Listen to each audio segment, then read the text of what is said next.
Ladies and gentlemen, welcome back to your weekly Game of Thrones Season 8 discussions.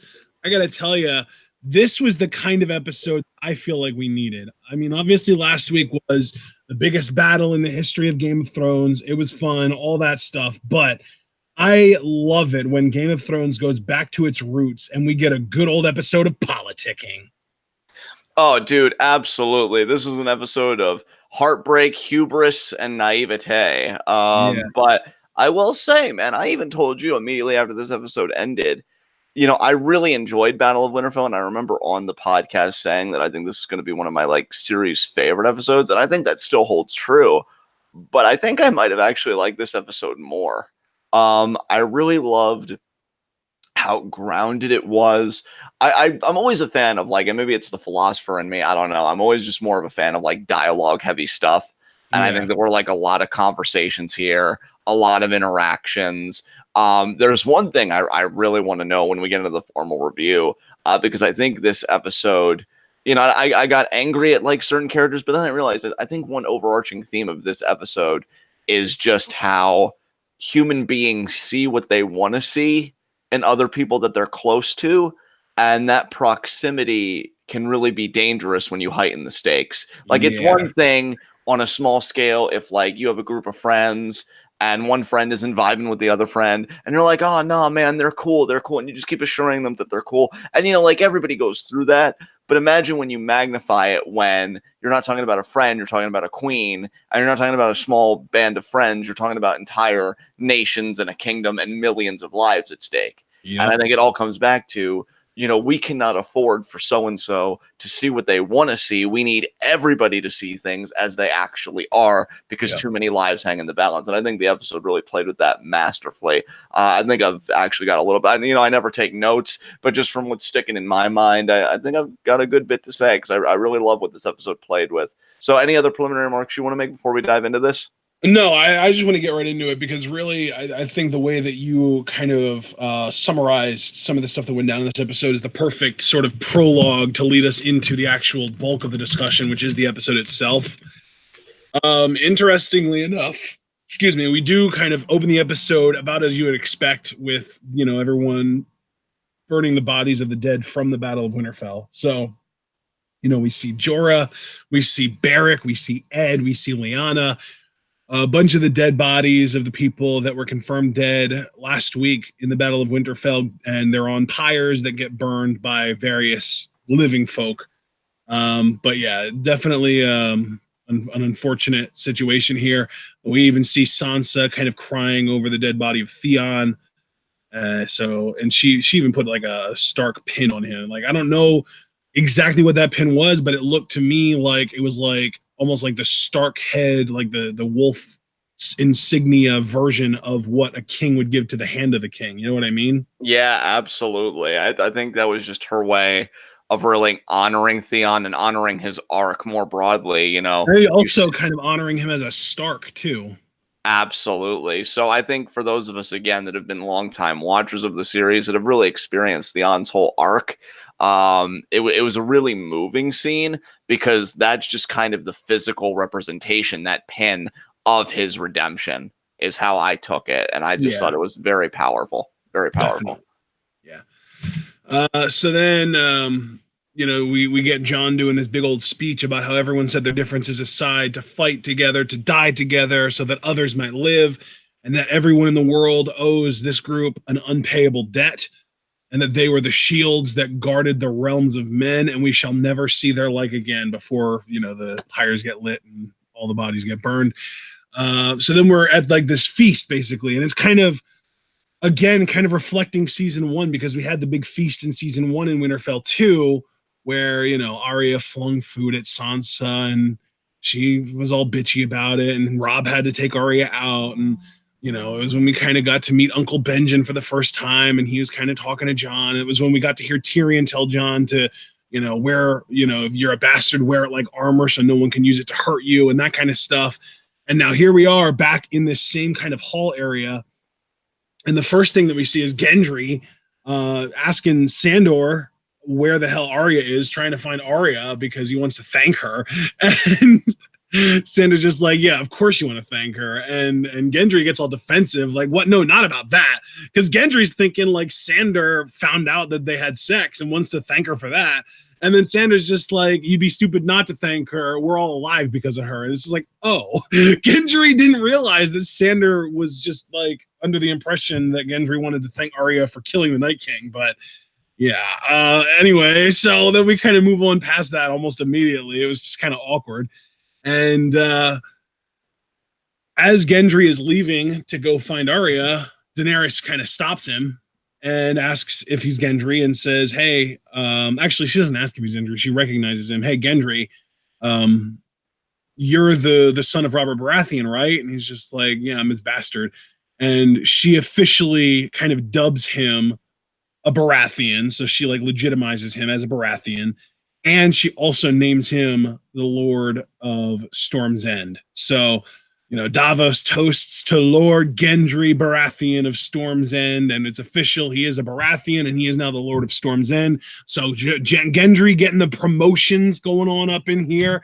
And before we move on, any kind of thoughts that you wanted to get out there, John?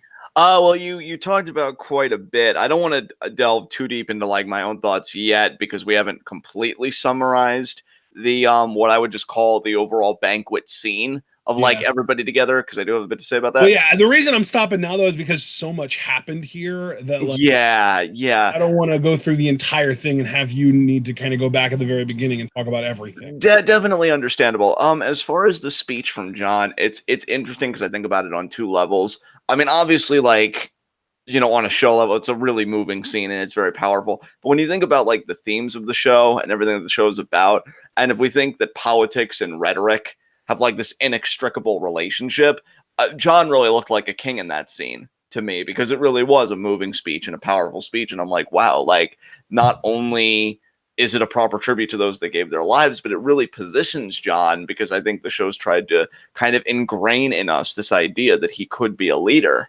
And he definitely, you know, he's been a leader. Like he's been like an unwitting leader pretty much his entire adult life. Exactly. And he definitely spoke like one and projected the aura of one, you know, during that speech. So I found that interesting. I will just say, just using this interaction between Gendry and Daenerys as kind of a microcosm, I loved, because I don't want to have to like you said, go and recap when we're done the complete banquet scene. I loved how this whole scene, again, using this as a microcosm, played with juxtaposition. Because on one hand, you've got all this revelry going on, right? You've got drinking, you've got laughter, people realizing they look death in the face and they're alive.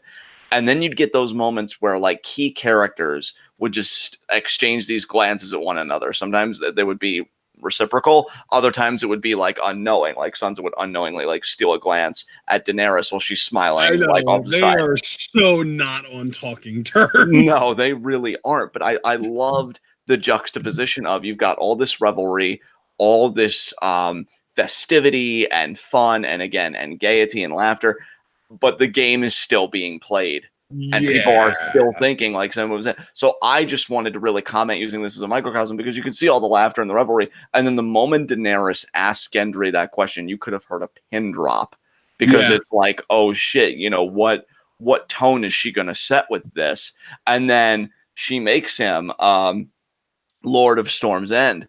And, you know, he's like, oh, I don't know. Like, I'm not this, you know, this is my lineage. And she's like, no, this is who you are, because I'm giving it to you. And then you see Tyrion making the remark to her, like, you know, it's a wonderful gift, and you've wrapped it up in like this bow of loyalty, because now he'll never go against you for doing this for him. Yeah, so, you've got a the Baratheons will always, at least this Baratheon and whoever this, you know, as long as he is the Lord of Storm's End, which is obviously as long as you're reigning as queen, he'll always be loyal to you. Exactly. So I love it. And she even gives him that line about how see, you're not the only one who's clever.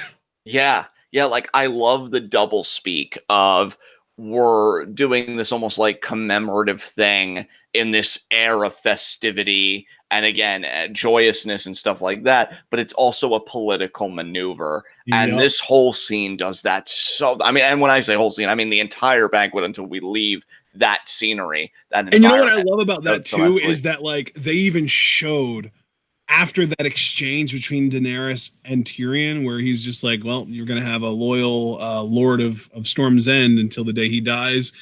And she's like, yeah, you're not the only one that's clever. They even show immediately after that Sansa giving her the side eye, like, this bitch thinks she can play the game. Yeah, and she almost even looked a little bit disappointed in Tyrion, or maybe that was just me projecting. She just I could totally understand where you would come up with that. Yeah, totally. Good, because she was just looking like, you really gonna do this? Like after everything we've been through, like that's where your head is at. So no, I almost felt like she was also kind of disappointed in Gendry though too, just because like, damn, Gendry fell for that hook, line, and sinker. You know what though? Like I can't even blame Gendry because when you're so swept up in what you just experienced and lived through, like holy fucking shit, like that's why. What though? That's why Jon Snow or Aegon Targaryen or whatever you want to call him is the perfect fucking leader, because he, even after all of that, knowing that he has a claim to the Iron Throne, still doesn't want to fucking do it. No, he's like, keep that shit away from me. And I honestly don't blame him. That shit fucking corrupts. But yeah, like, I think that this was also, like, you brought up a juxtaposition. This is also an interesting juxtaposition of like what a normal person would do when they find out that they've just been basically handed a rulership kind of role versus the way Jon reacts to it. Exactly. Yeah.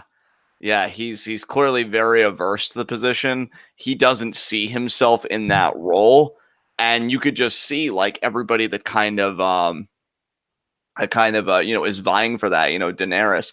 I don't know if Sansa has that kind of political ambition. I think she's more just protective of the North. So I think it's like less about like her wanting the Iron Throne and more like whoever takes the Iron Throne not fucking with the North. Yeah. That's where I kind of position Sansa. But like everybody's after this episode, it really feels like they're positioning Jon to be King of the Seven Kingdoms, ruler of the Seven Kingdoms, and Sansa, Lady of Winterfell. Right. That's what it really feels like they're going for after this episode, which, like, I don't necessarily hate, but I think I've just grown so used to Game of Thrones subverting tropes that actually having Jon Snow be the king in the end just seems too, like, by the books to me. Yeah, a little too on the nose with, like, all the build up to not, like, sideswipe and go in a different direction, like, right at the very end. And hell, that's the thing, though, is that they're really building it up as that. So if they would go any other direction, they would continue their streak of subverting tropes. So. Right. Yeah, dude, this was such a fucking good episode just from the political standpoint. Like I know, dude, I love it. This is my wheelhouse. Like this type of episode of Game of Thrones is the kind of episode of Game of Thrones that I fell in love with back in the day. Yeah, dude, let's keep the conversation going. What happened after this? Because I think we'll have plenty more to say. Right. So after Gendry leaves, we see Jaime and Brienne sitting with each other. So that's kind of an interesting little development that they're kind of buddy and sitting across from each other and staring into each other's eyes and shit. And then Davos kind of gets to explain his little situation with Melisandre to Tyrion about how he told her that the next time he saw her, he'd kill her, but he never got the chance. And she killed herself, or the Lord of Light killed her, or whatever the hell happened. Then we see Tormund still alive, which I was so happy to see, and drinking with Jon. And Jon's just like, oh, I want to vomit. And Tormund's just like, why not? That's how we party. Yeah. He toasts to Daenerys, who toasts to Arya for being the one to kill the Night King. And then, so after this big toast, obviously, Tormund chugs his fucking whatever the hell alcoholic drink he's got in his horn now. And then we see an interesting little game being played between Jaime, Tyrion, Brienne, and Pod, where it's the game that Tyrion I think tried to play with Shay at one point, but she was not having it because it was like him talking shit about her upbringing and her just not playing along at all. Right. Was playing along this time. They're actually having fun with it. And it's just like the guessing game where it's just like someone tries to guess something about the other person. And if they get it right, the person has to drink. And if they get it wrong, they have to drink. But before we get to actually see anything significant happen there, we kind of cut back over to Tormund talking about Jon getting murdered and not staying that way. So this is kind of the first time that the Northmen, not necessarily the wild folk or the free folk, but the Northerners and like Daenerys and her crew have found out about Jon's death, and they didn't really make anything of it. I thought that was weird that like Tormund's out here talking about like those people, they get murdered, they stay murdered, but not this fucker. He's still fighting. nobody reacted. Like, I was like, really? You're gonna drop that bomb and nobody's gonna I thought Daenerys would have something to say later, and it just never came up. It was weird, man.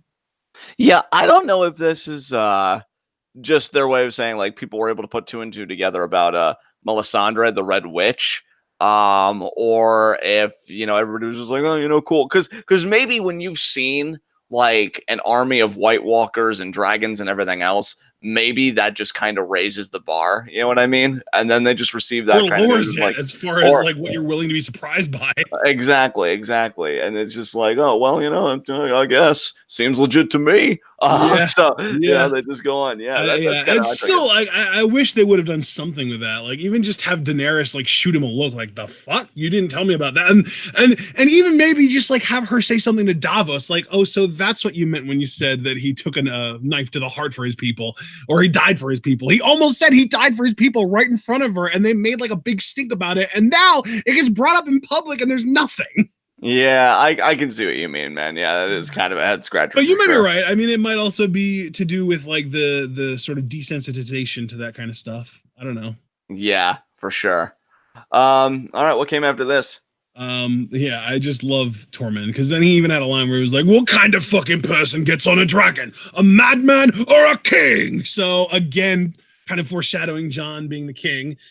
But Daenerys isn't really happy. Like you can kind of tell she's kind of giving a bunch of people stares, and especially like Sansa.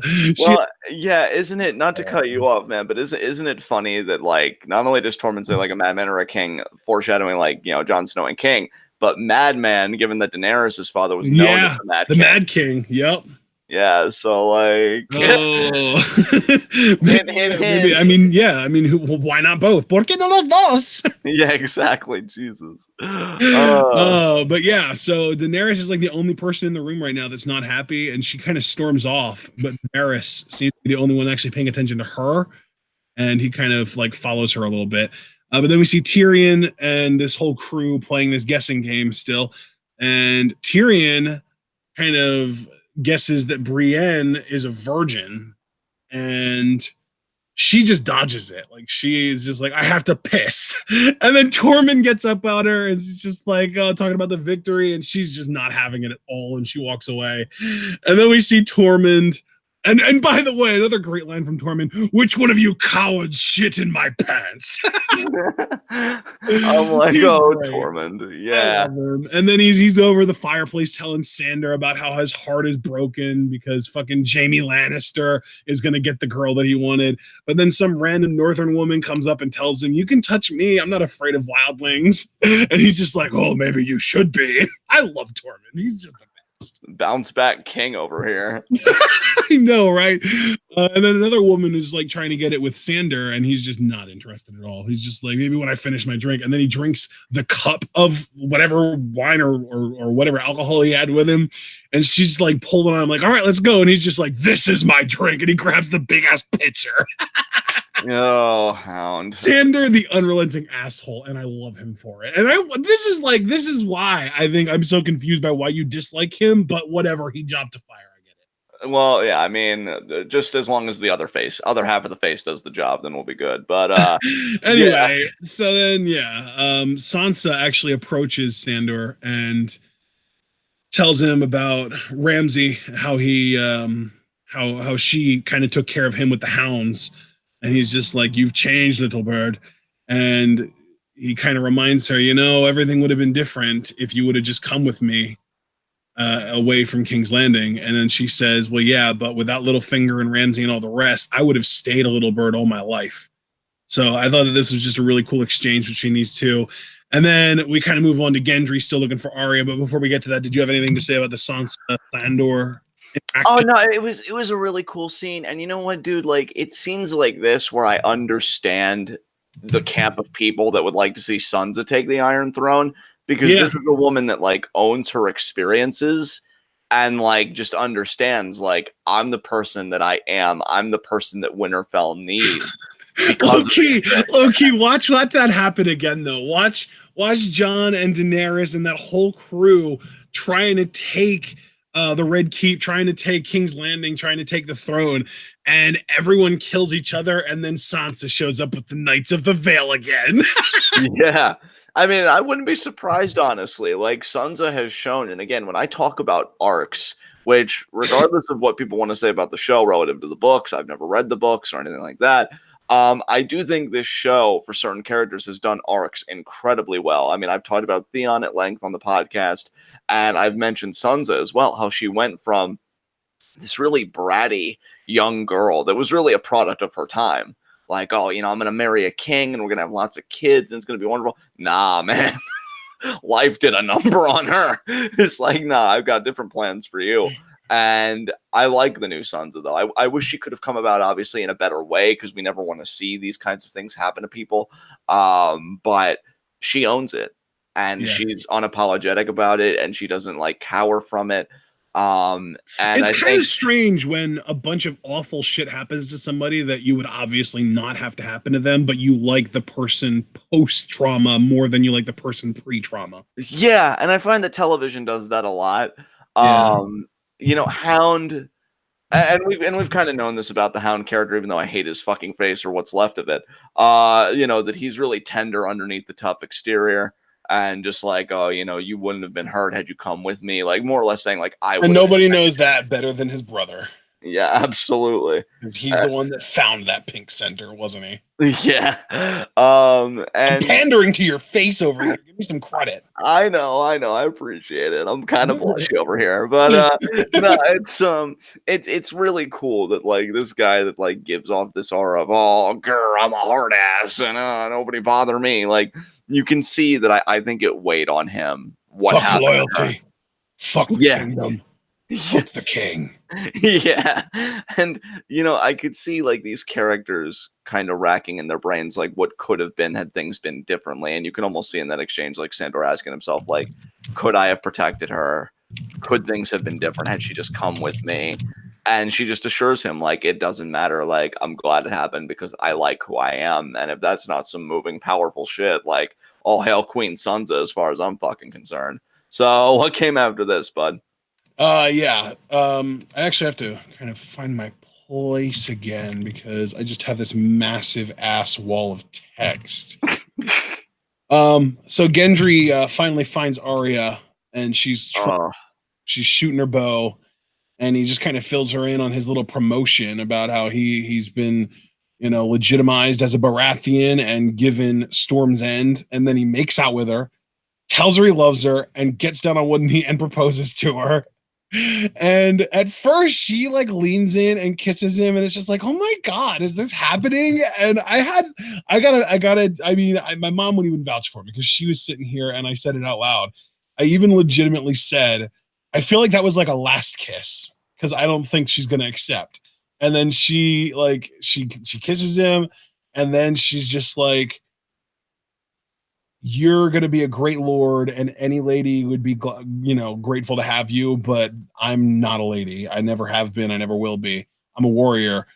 And then she says the famous line that this is the third time we've heard it now. That's not me. First time we heard it was when her dad said, though, you're going to marry a lord and settle in a castle and bear babies. And she said, that's not me. Second time was when she found Nymeria and asked her to come with her to Winterfell. That's not you. And now we're back to that's not me for the same reason as the first time. Yeah. And, I felt bad for Gendry here. I know somebody, who was it that said, Chris Venegas, Gendry be moving in too fast, yo. And while I agree for our time period, again, when you think about where this show is supposed to take place, Gendry, I think, was just in his mind making the natural progression for what he thought was transpiring between himself and Arya. And so he shot his shot, and I respect him for it. And it was really uncomfortable. Another subverted trope, though, in that all Arya wanted was a booty call. Yeah, exactly. Poor fucking Gendry, man. But no, I like it. It's cool though that Arya. I mean, she's right though. She's totally right. Like, he's the Lord of Storm's End now. He's officially a Baratheon. He gets to carry on his family's name. I don't feel bad for him. Like, it's unfortunate that he didn't get the woman that he wanted, but if she doesn't reciprocate, you respect that and you move on and you find someone else. And I'm sure he will. Yeah, and I'm sure he will too. And I was even getting ready to say, like, even though I do feel bad for him because I know what that kind of heartbreak feels like, it's more important that Arya remain authentic to herself and her ambitions Yep. because, you know, She's gonna well, sail west of Westeros, man. That's what she always said she wanted to do. yeah, and that's what she's planning on doing if she can live through it. I After mean, she finishes off her list, of course. well, if she gets the chance, I mean, we don't know. There are 2 episodes left, but I'm Yeah, rooting for she it. and Sandor are heading down to King's Landing to finish up some business. I'm thinking And the Mountain and then Cersei, 1-2 punch. There we go. Kick them out. oh, dude, these last 2 episodes, man, I shudder to think. But yeah, we're Yeah. actually going to talk about that a little bit later. But yeah, I mean, this was a heartbreaking scene. I know Garia fans like they were really hoping for a different outcome, but you know, at least they did have that one night together before Winterfell or the You know battle. what? I should say. Just for sticking with the name Garia and not compromising with Gendria, I'm glad that your ship got ruined. Wow. All right. Well, there you go. All right, let's move on. I had a whole argument with Paul the other day about why Garia sounds so dumb and it sounds like fucking like stale bread or something, and Gendria sounds so much better. And he was like, "Oh no, that sounds like an STD." Hey, I'm only going by what Abel said, man. I didn't even know what these fucking shipper names were. Get the fuck off my back. But what came after this? Jamie shows up in Brienne's room to drink, to quote unquote finish the drinking game, and he ends up bringing up Tormund, and she's just like, you sound jealous. And he says, I do, don't I? And he says, it's hot in here. And he's taking off his shirt, but he's struggling with it. So she does it for him. And then she starts taking off her own shirt and they're stripping each other down. And then Jamie says, I've never slept with a knight before. And then Brienne says, I've never slept with anyone before. And then Jamie's just like, well, then you have to drink. Those are the rules. And they make out. And before we obviously see them actually doing anything beyond just making out, we cut. And we go to see Daenerys talking to Jon. She's like, oh, are you drunk? And he says, no, only a little. But yeah, so Jamie and Brienne are totally a thing, or at least it happened once. Yeah, because what happened later in the episode, which again, we'll get to. Oof. But at least we once again confirmed this guy fucks. So what came after that scene? The whole Jon Danny thing, Daenerys talking to Jon about Jorah. She asks him if he's drunk, and he does the whole no, only a little. And they talk about Jorah, and then she says, he loved me, but I couldn't love him the same way back. I couldn't love him the same way I love you. And then she asks Jon if that's all right, and he doesn't even answer. They just kind of make out for a second, but then it kind of breaks. Like he breaks it off, and she talks about how like I can't not think about it anymore. Like them being related, like he's her nephew, she's his aunt, and they end up in with like this big heated discussion about him being technically the rightful heir to the Iron Throne, and like she tries to get him to swear he won't tell anyone about his parentage. Swear Sam and Bran to secrecy. He's got it, and then he's like, listen. Excuse me. He's just like, listen, I've got to tell Sansa and Arya. They're my sisters. And Daenerys, of course, thinks that Sansa will be a problem for her.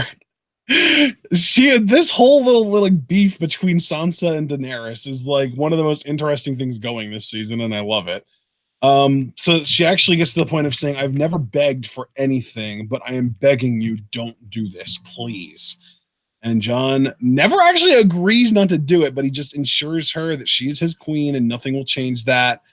But they are his family. And I mean, it's kind of ironic because technically so is Daenerys. But anyway, yeah, so that whole conversation was awkward. It was like, damn, like I love that Daenerys has literally one goal and one goal only, and she does not give a fuck what she has to do to get it.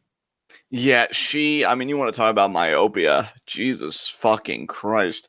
But this was the first really big moment to me, right? Of on a wider scale, because maybe you could say Gendry did it with Arya, but I'm talking with like actual ramifications of somebody seeing what they want to see and not how things actually are. Yep. And Jon Snow's kind of done that a few times throughout the show. I feel like he's kind of the character that like that's his thing. Just roaming Winterfell with rose-colored glasses. And you know what, too? I feel like Sansa, in all of the times that people have said, he bent the knee, he's loyal to her because he doesn't want to rule. Sansa has been the only singular person to call him out and be like, did you bend the knee for that, or did you bend the knee because you love her? Yeah. And, like he's just so clouded by his feelings for her, but also the sense of familial love that he feels for Arya and Sansa. Like they'll understand. And Daenerys. And dude, here's the thing.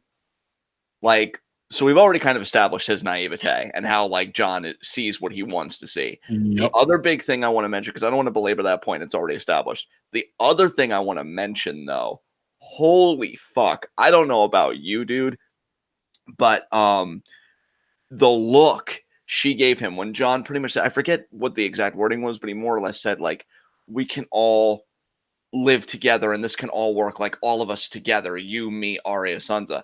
And the expression change on Daenerys. I know, dude. Said, that was the moment, though. Like, had you not realized it prior to that, that had to be the moment that you realized, like, she doesn't care as much about him as he cares about her. Yes, dude. When she is in this for one thing and one thing only, and if she happens to find a husband along the way, cool. If not, that never comes before the throne to her. I mean, dude, when her expression changed and she said, I've told you how, or like something to that effect, my blood ran cold, because what that told me was when he crosses this, because we both know, Ygritte had it right. Well, dude, he already did. He already told Sansa and Arya, and it's already making its way, like making its rounds. Like, but that was after this scene, though. I'm just saying, like, in hindsight, like in this scene, you and I both knew that scene that came later was coming, and I just feel like Daenerys's face. That's the face of somebody that's thinking, like, I will murder you, Jon Snow, if I have to. I will murder you again if I have to get this done. No, she bloodlust, dude. That's what it communicated to me. Like she. And the thing is, there are no red priests left. Like Beric is gone, Thoros is gone, Melisandre is gone. No one's getting revived anymore. Yeah, when you're dead, you stay dead. Maybe Qyburn, but he wouldn't do it for Jon anyway. Yeah, I mean, dude, that was just some scary shit, man. When that look on her face, I am like, oh god. And I'm actually amazed that the scene just kind of stopped there and it didn't escalate, because she had a look on her face. I thought it was going to become a screaming match, but no. Like Jon, I think, is still so blinded. And see, that's the contrast. He's so blinded in one way, and yet Daenerys has got straight up tunnel vision. And you put those two elements together and it gets ugly real quick. So yeah, let's just keep talking about it, man, because so much happened in this episode. So what came after this? Jaime and Brienne laying in bed. We see Brienne sleeping, Jaime's still laying there awake, and then we go kind of back to the battle prep with Grey Worm and Jon and Tyrion, Varys, Dany, and Missandei. They talk about how Yara retook the Iron Islands. Daenerys insists, listen, we need the capital. It doesn't matter how many other kingdoms we have. Cersei can still claim to be the queen of the Seven Kingdoms. Jon wants them to surround the city, destroy any ships from the Iron Fleet using Dragonfire, and fight battles outside the city to prove that Cersei is the only enemy that they're interested in fighting, and that they don't want to fight the people. And eventually the people will turn on Cersei. And we get kind of a quabble or a squabble or whatever you want to call it between Sansa and Daenerys over when to go to war, because Sansa's just like, listen, your people aren't ready to go to war. We need to recover. And Daenerys is just like, I gave you everything, and you're trying to tell me that you want to postpone? She's such a tooty little bitch, I swear. And then Jon, they just kind of arrive at the conclusion. Like Jon, again, kind of bends over for Daenerys, and he's just like, we'll do what you say. And Jon ends up getting paired up with Davos to ride to King's Landing. And then Tyrion, Daenerys, the dragons, etc., will go to White Harbor and Dragonstone. Jaime's going to stay in Winterfell. And then and then as Jon's about to leave, Arya says, hey, listen, we need a word. And that's kind of what leads into the next scene. But yeah, what do you think about these battle plans, brother? Oh, dude. Jesus Christ. It's really something because again, we already kind of talked about Daenerys is so like single-minded. Again, that myopia for the Iron Myopic. Throne. Yeah, that's And nearsighted. Yeah. yeah, and like and John just wants to throw his support behind her because he's clouded, but he also wants to keep, his familial bonds. Like he wants to be with Arya and Sansa and have He that wants to loving be a relationship. damn fool. That's what he wants to be. Well, yeah, I mean, you fucking know nothing, you stupid piece of shit. Yeah. So yeah, like, God. I mean, as it turns out, Ygritte was right all along. Who would have thunk? yeah, dude. But again, like, I can't really get angry at him because we've seen it in other characters, like in this very same episode. It's just I think he's the worst offender with the worst ramifications. Yep. Like, and that's why I've got to be a bit tougher on him because real lives are at stake. Like, that's what politics is. It's the governing of people. It's being a shepherd of people. And like, you're throwing your support behind this wolf that just happens to look really, really beautiful. Like, yeah, Sansa pretty much said the same thing. Like, goddamn. But yeah, once Arya said we need a word, I'm like, oh fuck, because we Dude, both I've know. noticed about myself this season because this is the first season that I've ever watched live. Because Right, you and I spent a little while watching the first two seasons years ago, like when season 5 was still going on. You and I watched the first two seasons together. right, Just last year we watched all the way up to the end of season 7, and now this is the first time that I'm actually watching these episodes live every week as they're happening, and I'm realizing about myself that my biggest mark out moments come when people find out like bombshell information, more even than when like there's like someone getting killed or action or anything like that. My biggest like freak outs that I like lose my mind during are like stuff like this, when we find out, when we get to watch like John or John having Bran tell Arya and Sansa about his parentage. And then later on in the episode, when Sansa was about to tell Tyrion, and then Tyrion talking to Varys about, like, I was freaking out during every one of those scenes because it's like, holy shit, like these are like game changing bombshells, such massive implications. And I just lose my mind every time. Like if we were live reacting, I would barely react to anything other than those scenes. And I right. freaking out during those scenes. So Yeah, dude, for sure. So when Arya just said we need to talk, like you and I both knew what was coming, and so let's talk about it. yeah. So John, Sansa, and Arya are all kind of chilling out by the Godswood again. That Godswood, man, all the most important shit happens there, right? Like the big reunion between John and Arya happened there. Bran handed Arya the cat's paw dagger, the Valyrian steel dagger there. She killed the Night King there. Now this bombshell's getting dropped there. Like that Godswood is the home of some very important scenes in this series. You notice that? Yeah, especially amongst like the Starks themselves, like that. Yeah, well, Just, yeah, yeah, because that's like like right outside their home, pretty much. So yeah. So like, he's like, yeah, he ends up explaining to Sansa and Arya that he swore his word, and he swore the North to Daenerys. And Arya tells him, listen, I respect that. I respect you for that, but I will never trust Daenerys, and neither will anybody up here. And of course, they bring up family, and they're just like, you're our family. And he's just like, I'm not really. And then they're just like, yes, you are. You're not my half brother or my whatever. You're my brother.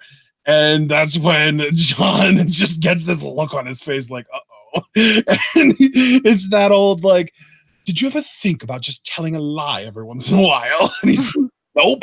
And Bran's just like, this is your decision. You can make this call.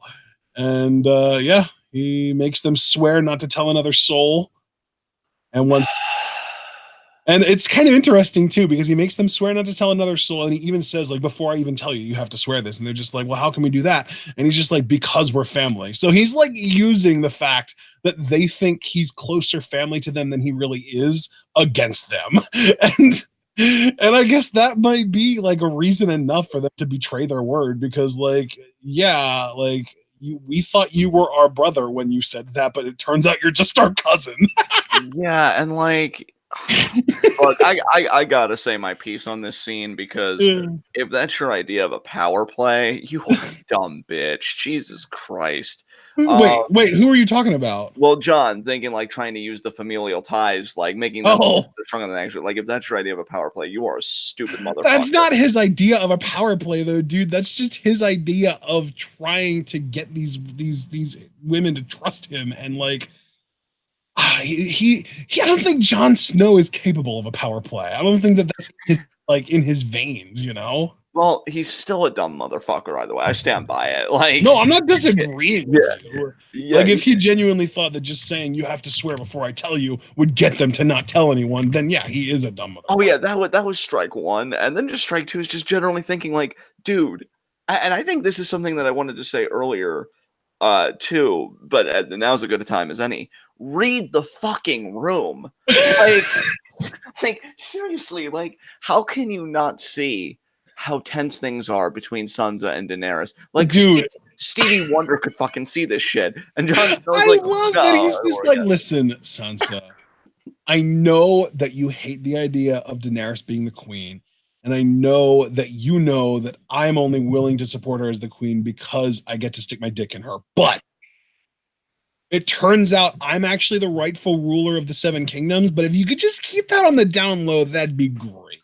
Look, Sansa, we smush our privates together, and ever since I, broke that oath from the Night's Watch, with Ygritte, I really, really like it, and I really like it with her. So if you could just not rock the boat and ruin this for me, that'd be really appreciated. Yeah, I don't know, man. Like, it's a cool scene because I love the Starks, and I think that kind of was the reaction the show wanted to get. Like, they put the Starks through hell, and Sansa has every right. I mean, let me just make it explicitly clear if I haven't already. I totally get where Sansa's coming from, because like, you go through what that fucking family has gone through. You're damn right. Like, you're gonna want to put up any kind of a wall, metaphorically speaking, to that ever happening again, even if that means like not bending a knee to whoever like the ruler of the Iron Throne is. Like, I don't blame her one bit for feeling that way. I'd Yep. I'd, I'd be the exact same way. No questions, no ifs, ands, or buts. Like, I can't even lie about that. So I totally get it.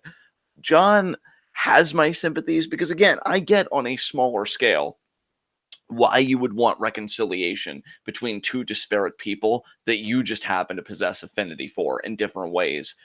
But we're talking about a political situation here that has millions of lives hanging in the balance. Like, detach your head from your ass, read the fucking room, and see that these two people do not like each other. And then, not only that, okay, I can even maybe forgive a little bit, even though you're a grown ass man. I don't even know why you fucking thought this legitimately, that like their family, they wouldn't hurt me. They care about me. I can trust them with this. Why would you flip that coin after that face Daenerys gave you? Because if she would have given me that face, my mouth would have dropped into my fucking rectum. I probably would have never spoken to anybody again. I would have lost speech after the face she gave me. And Gone mute. he's like, nah, fam, literally speaking, I can trust you with this. And it's just like, no, man, no, no. And especially, I almost yeah. wonder though, like he keeps on insisting that he doesn't want it, but like I almost have to wonder if Samuel's words are kind of ringing in the back of his head about like you were willing to bend the knee to save your people, would she? Like you were willing to give up your crown to save the lives of your people. You put the lives of your people ahead of your own power. Would she be willing to do the same thing? And I think that that really affected John because of the context of when it was said and stuff.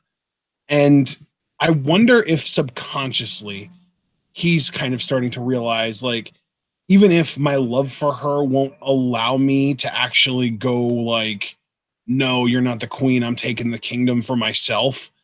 I think maybe subconsciously, maybe he did this on purpose because he knew it would get out and he wants that like underground support just in case Daenerys legitimately does go mad. Dude, it's funny that you're saying all this because I kind of had a similar thought process when you like started speaking. I'm like, oh well, I guess I could raise this point, and then you just did.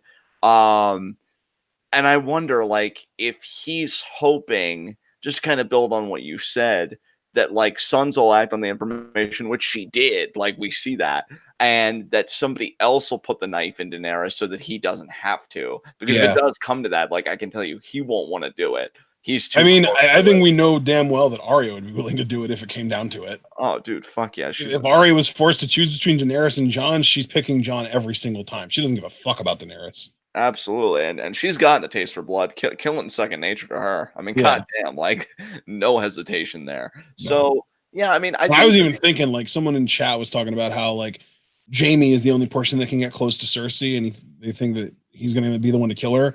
Well, I'm sure Arya knows that too. So like, I don't know. I mean, you have to kill somebody, or somebody has to be dead in order for you to use their face. But if Jaime doesn't, Arya is 100% going to use his face to kill Cersei. Yeah. Oh boy. So yeah, I enjoyed this scene. We both knew like what was coming. Jon does it, which I will say too, cool on the three-eyed raven for letting Jon like have kind of the free will to make that decision, because he could have just as easily been like, "Oh, Jon, isn't there something you want to say?" God, yeah. Fucking damn it. Well, you know what though? Like, at the same time though, I don't know how to explain this, but like the three-eyed raven saw this whole scene play out before it even happened because of the green sight thing. So like, was it really free will on Jon's part, or did Bran or the three-eyed raven only say that as like a way to get him to say it because he knew that if he said that he would say it? So it's really like a masterclass troll. Oh, sure, it's like, Jon. It's like predetermination, basically. I'm giving you the illusion of freedom, but we both know how this plays out. I'm going to roll my eyes in the back of my head for 20 minutes. I'll be right back. I've got to go up into a raven and record all these happenings. Enjoy the bombshell, assholes. But he ended up actually being the one to tell them. Like, Jon straight up said, like, Bran, you tell him. Yeah, this little baby back bitch. All right. What was that? I said, what came after this scene, friend? Oh, yeah. Jaime informs Tyrion that Brienne is going to be staying in Winterfell with him because, there's this whole oath. Like, she swore to protect the Stark girls, of course. There's no any kind of, ulterior motive or anything like that. She's just here to protect the Stark girls. And then Tyrion, like, this was one of my favorite Tyrion moments probably ever, or at least of this episode, where he just gets this shit-eating grin on his face. And he's just like, I'm glad you finally had to climb for once. Yeah. And Jaime's just like, shut up. And he's just like, do you know how long I've been waiting to make tall jokes? The time has come. Yeah, I really enjoyed, like, just collectively using this as kind of the umbrella. I really enjoyed, like, all the bonding scenes with Jaime and Tyrion. And not that they're done or anything, but just, like, seeing them. Hopefully, yes. Just seeing them be familial, especially with and you know what, dude? I'm really glad this scene happened in this particular episode, because we talk about juxtaposition. Like, this is such a sharp contrast, which we already knew, but like this really puts into focus the contrast between this relationship and the relationship between Tyrion and Cersei at the end of the episode, which we'll get to. And I really, really appreciate that. Of course, the festivities get interrupted by somebody that was had a proposition made to them a few episodes earlier, and they're, I guess, starting to come collect. So what happened? Bronn of the Blackwater, baby! Yeah, coming in with that fucking crossbow. Dude, I fucking love Bronn. Like, he is just one of the best characters in this show to me. So he shows up and he tells him about the deal with Cersei, where she's offering him literally River Run, like the entire kingdom of River Run, to him, in exchange for him killing her two brothers. And Tyrion keeps talking and he won't shut up, and Bronn's just like, if you say one more word, I'll punch you. And he of course keeps talking and he pops him. Tyrion's just like, you broke my nose. Bronn's just like, no, I didn't. He's like, how did you know? Bronn's just like, because I've been breaking noses since I was your size, and you can tell, you can hear it, the sound it makes. And Tyrion, Bronn talks about this whole situation, and Tyrion says, may I speak? And Bronn's just like, well, I'm not going to shut you up anyway, so you might as well.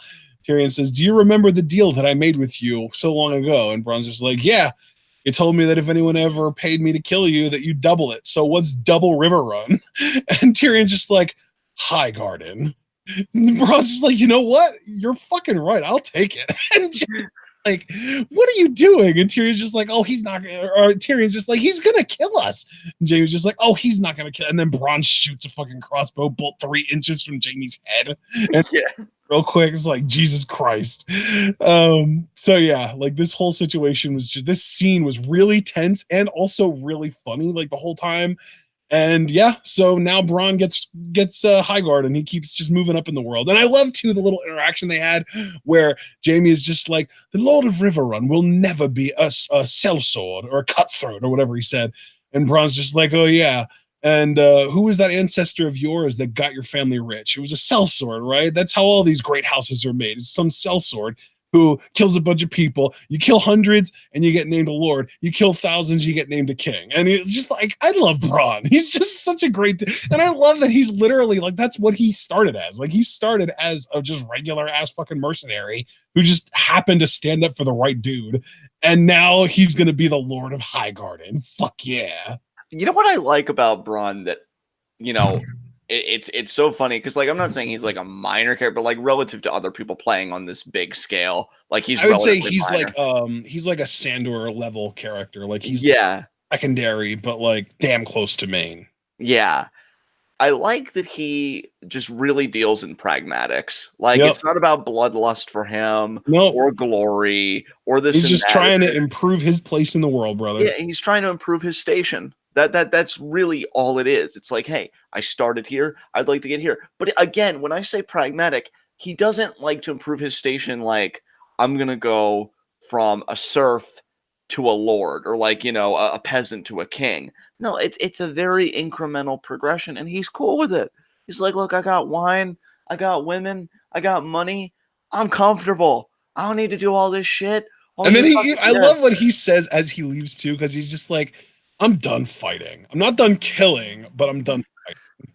Yeah, like this dude, like we talk about like in football or in wrestling, people getting out at the right time so they can enjoy their life. Like that's fucking Bronn. Like he realized like I'm no longer a mercenary. Those years are behind me. I'll kill if I have to. But for me, I want to coast. I want to move up when I can, and I want to be comfortable. All these conflicts that you guys get embroiled into, that ain't me, fam. I'm out. You know, like I'm just gonna take my plot of land. I'm looking the other way, and all y'all can get fucked. And I really appreciate that. Honestly, Run for the Iron Throne. Well, I mean, honestly, you say it like as a joke, but like, yeah, if no, I didn't even say it as a like.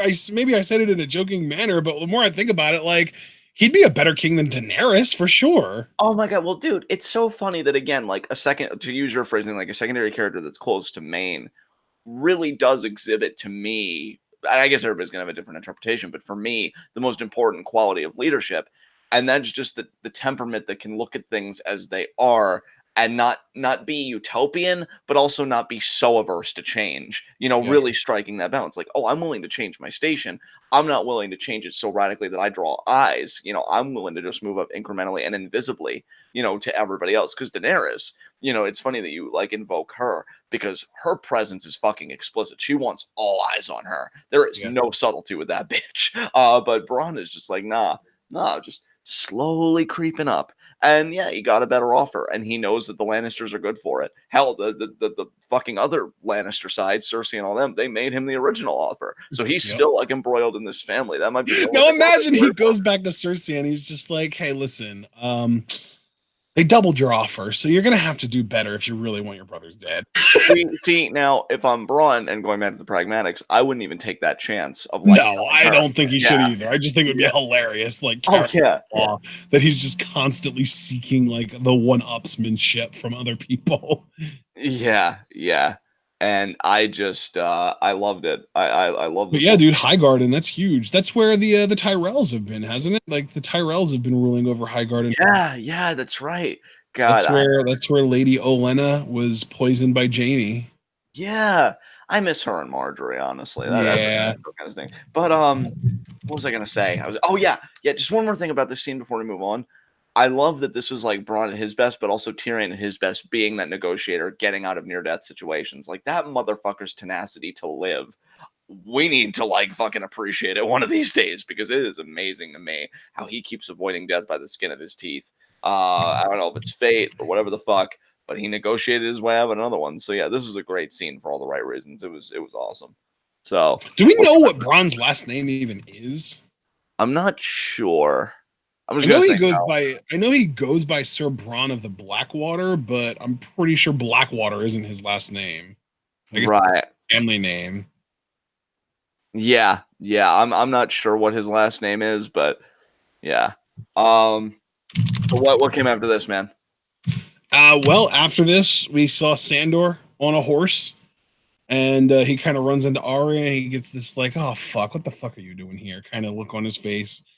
And as it turns out, they both have unfinished business in King's Landing, and neither one of them plans on coming back to Winterfell. So there you go. It's kind of closure as far as Arya in Winterfell goes. She does not plan on going back. I think that's interesting. Yeah, Arya, look, it's funny because like, and that really is interesting how that works because you could almost say that that Arya, like Daenerys, has tunnel vision of her own, but I guess just the way the show positions her, like we're more in her favor than we are in Daenerys. It's like they have the same common defect. It's just one has better dressing than the other, I guess, because I'm rooting for Arya to see her stuff through, and then I'm kind of hoping more and more that Daenerys fails. So it's just funny how that all works out. But yeah, she's committed. You know, Sandor, I honestly hope he fails, as you all know. But yeah, he wants to finish his business. Look, throw that other you already know. So I'm hoping he fails, but he's going to set up his business. And Abel, I love it. Sir Bronn of House Not Important. nice. So yeah, they're just both committed. Like we have these goals, we're gonna see them through, and that's all there is to it. Yeah, So it's nothing funny more too to it. because they actually have a shared goal in which is like killing Gregor. Because Gregor is still on Arya's list, and I guarantee you he is the unfinished business that Sandor has in King's Landing. Do you think they're gonna work together to take him down ultimately? Because they have so many scenes together where they have this weird relationship. Do you think it's gonna culminate in them? In a roundabout way, maybe. I've kind of, because of Bridge 4, I'm kind of sticking with the theory that Gregor will mortally wound Sandor in their fight, and Arya will end up being the one to kill Gregor, and then she'll also end up having to kill Sandor as a gift of mercy. Right. So that would be my guess. I would just go along with that. I mean, Sandor even did ask her, are you going to leave me to die again? And she's like, yeah, probably. So, like, it's funny that, again, he mentions, like, almost dying in her. It's almost like that's going to be another thing that kind of comes full circle. Well, and again, though, like, yeah, I think that that's a really interesting kind of almost foreshadowing that he's going to be in a position where she could just leave him to die, and she'll take the more honorable, more noble route. Right. Yeah, absolutely. All right. So then we see Daenerys leaving Winterfell with her dragons. And then we see Tyrion kind of walking up to Sansa up on the castle wall at Winterfell. And Sansa just kind of watches Daenerys ride away with her dragons and says to Tyrion, "Why her?" And they kind of have a little bit of a discussion, which kind of ends up with Sansa kind of arriving at the conclusion that Tyrion's afraid of her. And of course, Tyrion with the old, like, "Oh, every good leader has to invoke fear." And Sansa doesn't want Jon to go down to King's Landing because the men in her family do not do well in that capital. And we've seen that plenty of times. Tyrion says that he does believe in Daenerys and then goes to walk away, but Sansa stops him and says, "Hey, what if there's someone else, someone better?" This is fucking big freak out of the episode. And then I'm just sitting there and I'm just thinking, see, Jon, this is how you make a fucking mess. This shit right here. Oh, see, no, I was more thinking like, see, Sansa, this is how you get what you want. Yeah. Oh, yeah. Fair point. She's planting the seed of doubt in Daenerys's most like loyal advisor, and I love that because obviously, I think Sansa is almost kind of the eyes of the audience in a way, in that she sees the negative in Daenerys just as much as we see it, and Tyrion is kind of blinded by his own sort of almost like his own sunk cost in a way, because like Tyrion invested in Daenerys originally because he believed in her, and now he feels like he has to almost go down with that ship.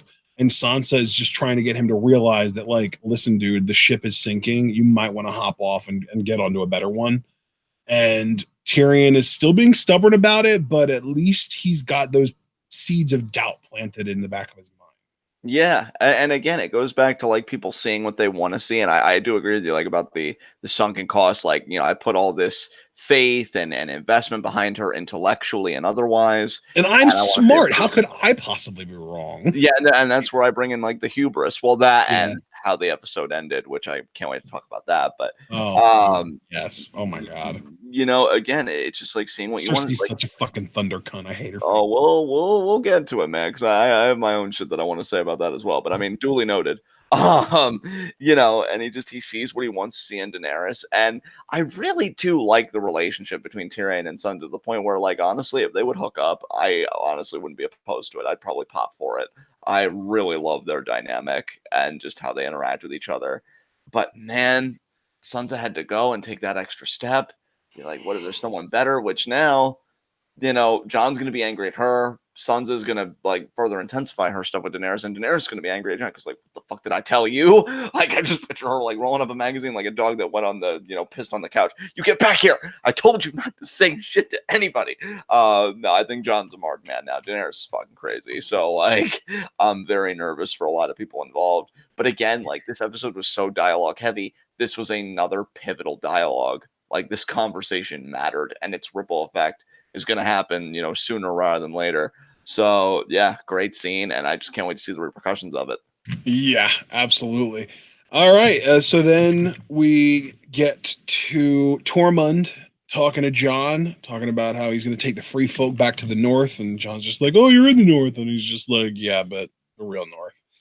And Jon asks him to actually take Ghost with him because, direwolves should be north of the wall as well. And yeah, Tormund agrees, and then they kind of hug, and Tormund tells him, "You've got the North in you, the real North."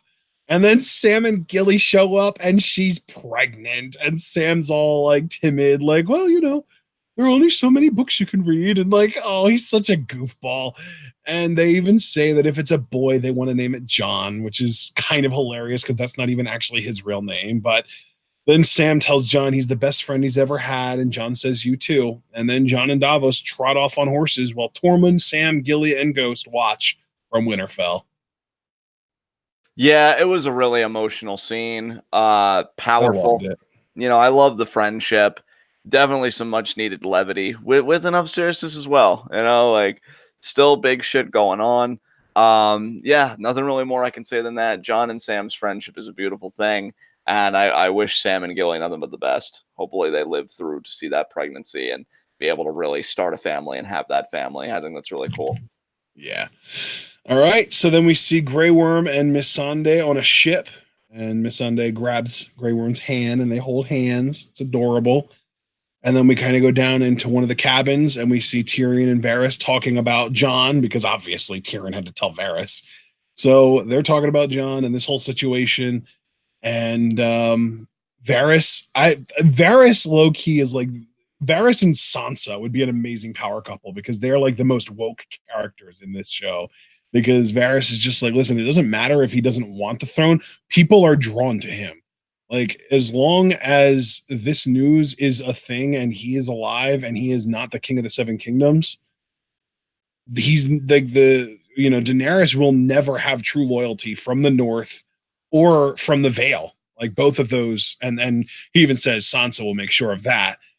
And they're just like, well, he's a fucking war hero. And like Tyrion is trying so hard to just logic his way out of this. Just like, he loves our queen and she loves him. Maybe if we marry them, they could rule together. And Varys is just like, bro, she's his aunt. Talks about like, that might be normal for Targaryens, but I don't think the North would be very warm to that idea. And Varys even worries about her state of mind. So again, kind of teasing the idea of the Mad Queen further. And even says like she doesn't like to have her authority questioned, which again, Tyrion Tyrion is so blinded to her because he again like tries to logic his way out of it. He's just like, oh, well, I have never met a ruler who did like to have their authority questioned. It's like, dude, you know what he meant. And Tyrion, of course, always ever the optimist, talks about how, well, we still have to take King's Landing. Maybe Cersei will win and kill us all. Yeah.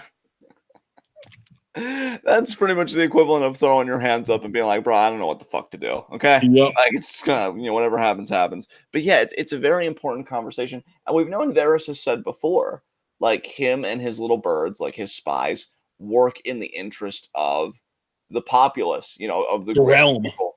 The realm, yeah, exactly. And it's just very interesting that Varys is declaring, hey, before anything else, that's where my loyalty lies, and I can see where shit's heading, and I am willing to do what needs to be done to maintain order and peace. And that's what I mean when I say that, like, he and Sansa are like the most woke characters in the show right now, because they're the ones that can see Daenerys for who she is. She, like, at her core, Daenerys is a greedy little spoiled girl who didn't get her way when she was young and is going to raise as much hell as she possibly can to get her way. And that's all it comes down to. Yeah, and what I really appreciated about Varys in this scene, because I think it's so easy for us to get swept up in just the story and the politicking and the fighting and everything. But Varys reminds us it's not just about these families or these characters that constitute these families. There are millions of unseen people, just the citizenry of Game of Thrones, more or less, where this decision matters. And Varys is kind of the stand-in for those millions of people, being their mouthpiece. And I really appreciate that, because it's like, yeah, we've got to remember, we may be cheering on Daenerys, when she's breaking chains and causing massive fires, but there are millions of people, when we get down to, again, the pragmatics of politics, where their lives are in her hands, and are those capable and trustworthy hands? Like, we're asked to we're forced to ask very soberly and to reflect very seriously, is she a good leader? She might be a badass character, but is she a good leader? There is a categorical difference there. And Varys forces us to confront that difference. And that's why I really appreciated this scene, because I almost feel like, and this is me kind of having a little bit of fun, obviously, I don't mean this completely seriously, but I almost feel like Tyrion's the fandom of like Daenerys and stuff. Like, yeah, Khaleesi, you go for Westeros. And Tyrion's just like, well, no, maybe it could work if they just married to all this. And then Varys just like, again, the sober reality situation, like, nah, fam, she gotta go. Like, this is not going to end well. And then the fandom's just like, no, but we could just do this, and it doesn't have to end this way. And like, nah, like, nah, she's clearly going down the mad route. And the way this episode ended, holy fucking shit. I really feel bad for everybody in the proximity of that shit. Oh man. But again, we'll talk about that when we get to it. I still feel like we have a little bit more to go. But yeah, this scene was great. Really loved Varys in this. I think Varys is kind of an understated character throughout the series, but you can really see like where his intentions are. And because even in the beginning, I didn't know where he stood. I didn't know if he was like a Baelish or if he was a good character or what, but he really does seem to care about the people and work in their interests. And we'll have to see if he has any influence in these last two episodes. It'll be very interesting to see. Varys is like the fucking AOC of Westeros. There you go. There you go. Yeah. So then afterwards, we do see Daenerys and her dragons heading back to Dragonstone, but it gets this like homecoming gets cut drastically short even, when Rhaegal gets fucking shot by a goddamn scorpion right in the chest, and he ends up taking another like 2 or 3 bolts in his body, including one through his neck, and falling out of the sky, dying. Rhaegal is now dead, and the Iron Fleet is fucking here.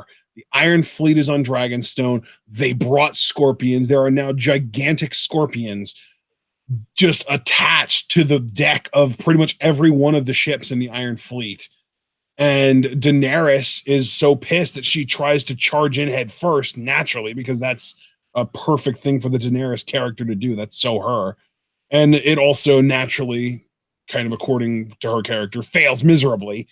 But dude, Rhaegal, we're down to 1 dragon. Like, this is really coming. Like, Cersei even knew, like, by the end of the episode, like, you have 1 dragon and it's vulnerable. Like, Cersei isn't even afraid of the dragons anymore, because it's not dragons, it's dragon, and she's already killed one of the other 2. Bro, I fucking love the tweets in the aftermath of this episode that was like, you had a 3 dragon lead.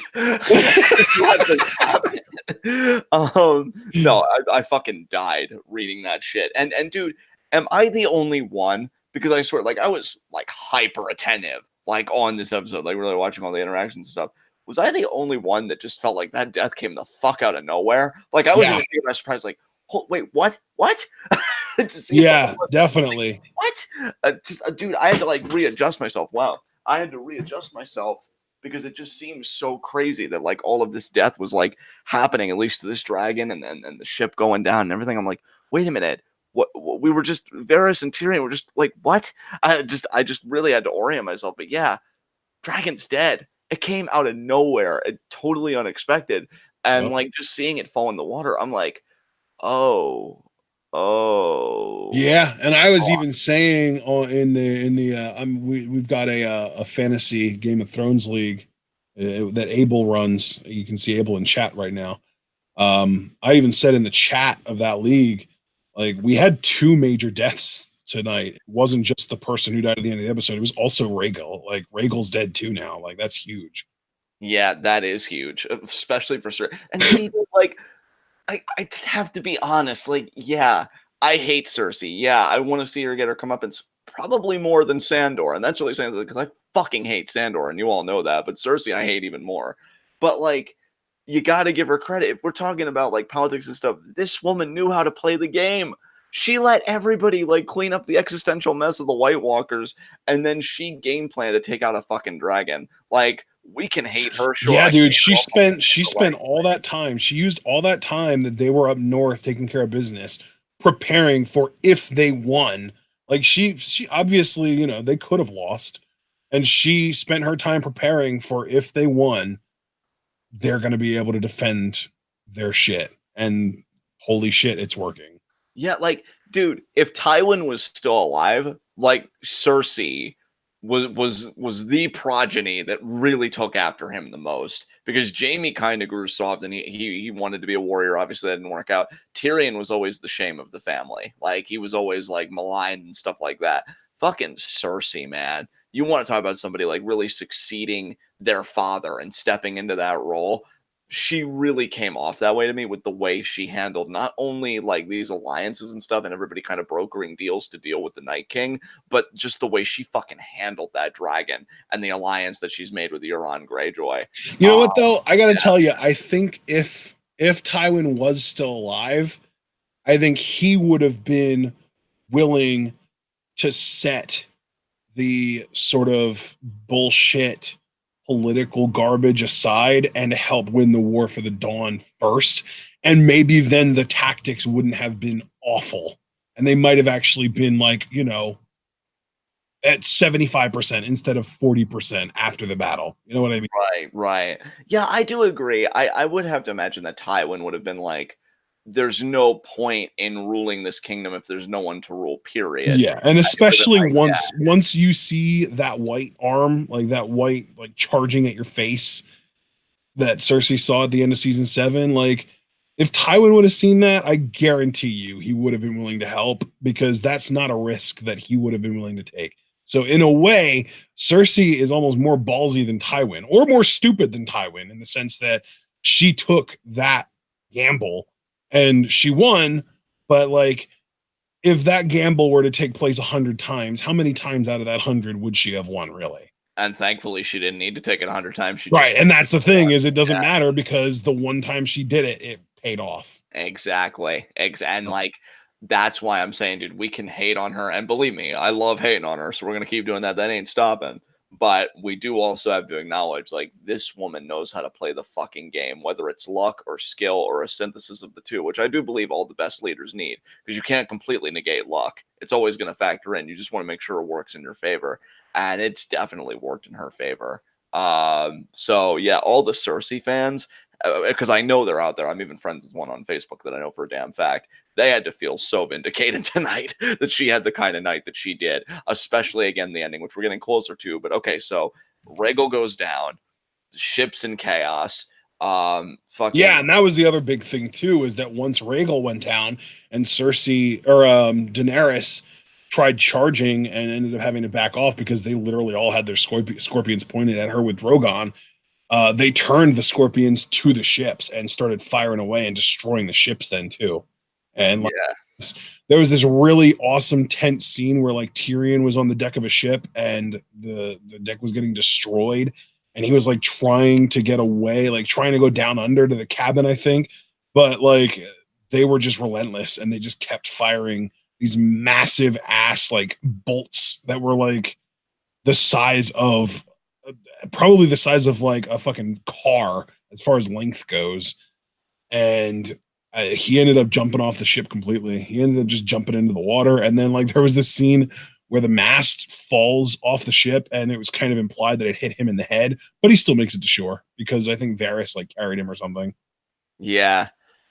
Ooh, another big face turn for Varys, man, saving Tyrion. yeah, absolutely. And then they're like on the beach, kind of collecting themselves, like, what the fuck happened? Well, pretty much my reaction, what the fuck happened? And poor dude, oh my god, I've got more to say about this too later. Fucking Grey Worm. Yeah. Missandei, like, oh, the feels. Yeah. He can't find her. And I'll be honest, dude, because I don't know how different our thought processes were or how similar they were, but I know you agreed with me that you two were caught off guard by Rhaegal just dying suddenly, those arrows like hitting him the way they did. I thought Missandei had like drowned or something. Like I thought she was gonna wash up on shore like dead. What we would find out later, that also kind of surprised me. I wasn't really expecting that. But yeah, like he's distressed. You didn't, yeah, no, I was on the same boat as you. I thought that like he was either gonna like find her like floating corpse, or he would like see that she was like maybe like he would see her floating underwater because her like foot got caught in a rock or something and she drowned. Like, exactly. I thought that he would find her dead rather than, oh wait, she didn't drown or die yet, she got taken. Like that was a big reveal to me when they were like breaker of chains, and then we see Missandei. It's like, oh my god, this bitch. Oh god, and the way this episode ended, you almost would have wished that the water would have taken her instead. Well, no, because now she's kind of in that Phil Coulson role where everyone's going to rally around her death. Yeah, so she becomes a symbol. Yeah, she's a martyr. Yeah. But I'm telling you, man, like if it can't be Jaime or Arya, the only other person right now that I would be willing to accept killing Cersei is motherfucking Grey Worm. Oh, dude, fuck yeah. What poetic justice, right? Yeah, dude, abso-fucking-lutely. Hell, if we didn't already feel pretty confident about who was going to kill, the Mountain, I'd also feel good about Grey Worm killing him because, he was the one that did the deed on her order. Yeah, that's true too. Yep. Yeah, we will get to that. But Grey Worm is basically like Arya now. He's got his own little list going on. Oh yeah, he was already bred to be a soldier. Now imagine when you're a soldier with an actual emotional stake to fight for something other than a king or a plot of land. Like, I do not pity you, motherfuckers. All right, what came after this? After this, we see Cersei telling Euron that she's pregnant. They let a bunch of citizens, I guess all the citizens of King's Landing, into the Red Keep, and Cersei specifically tells Euron, keep the gates open. If she wants to take the castle, she's going to have to murder thousands of people first. Yeah. Absolute monster. And it's like, later on in the episode, Tyrion even says, like, I know that you're not a good person, but you're not a monster. And I'm just thinking, like, bruh, you don't know your sister at all, do you? Even at the very end, seeing what you want to see. Because, like, he's like, if Daenerys has been right about anything this season, it's that Tyrion might not be the best choice for an advisor because he's blinded by certain things. Bro, I just wanted to shake Tyrion because I love Tyrion. Like, he's been one of my favorites from the beginning. And when he's like, you're a bad person, but you're not a monster, I just wanted to yell off screen, so close. You're so close to putting it all together, but you're not quite there. You're so close. Man. So, but dude, I have plenty to say about Cersei, but again, I want to save it for the ending scene. I know we're close to it. So what came after this? Yeah. And then there was the big reveal that they had Missandei. And then we kind of go back to the meeting between the protagonists, and we see Grey Worm offer to storm the city and kill all of Daenerys' enemies. And Varys does the noble thing, and he says, "Listen, when you first brought me in, I told you that I would look you in the eye and tell you when I think you're making a mistake, and this is a mistake." He immediately recognizes Cersei's tactic to bring citizens into the Red Keep to force Daenerys to have to kill a bunch of them to get to Cersei. Dany even asks Varys if he believes that they're there for a reason, and she thinks that she is there to free the world of tyrants, and that is her destiny, and she'll serve it no matter the cost. But then Varys tells Tyrion after Daenerys leaves, every tyrant he's ever served believed that they were a part of some kind of destiny.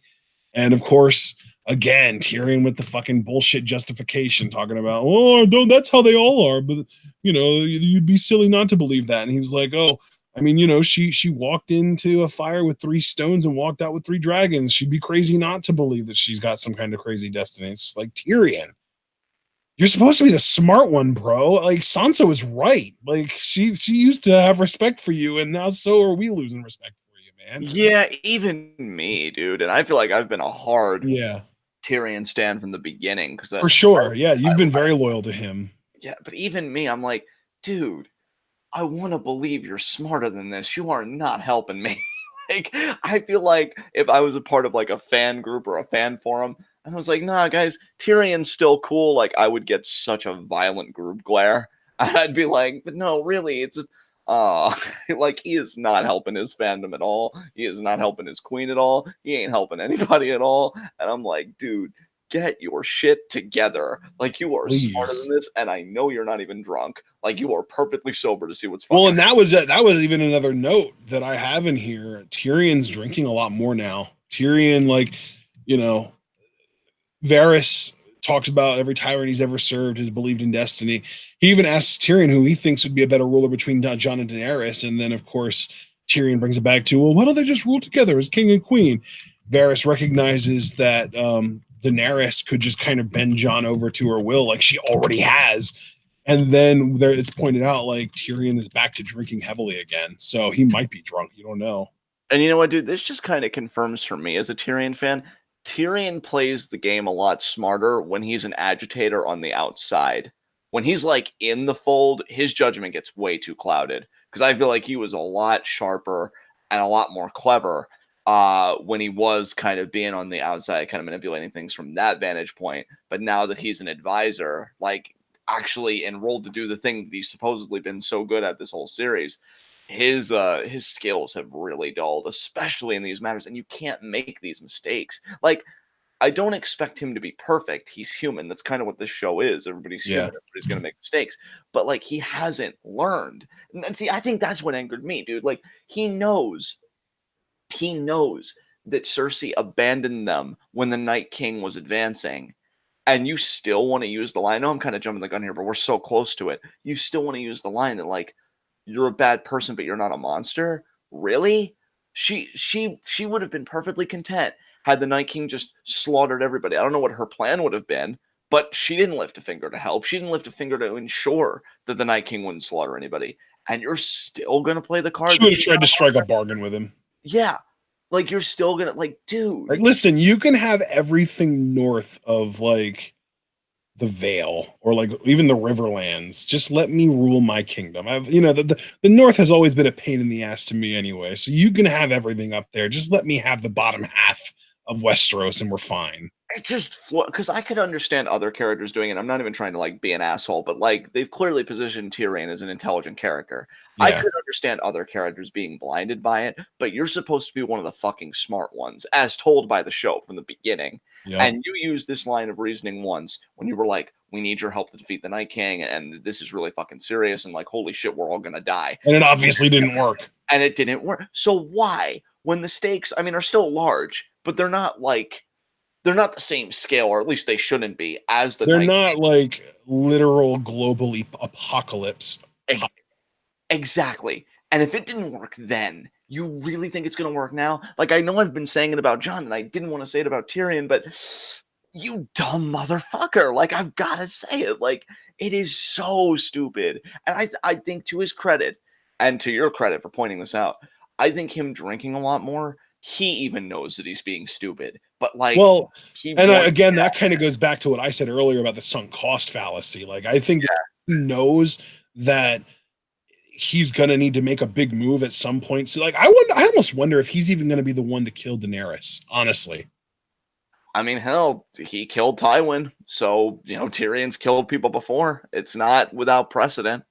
We'll have to see.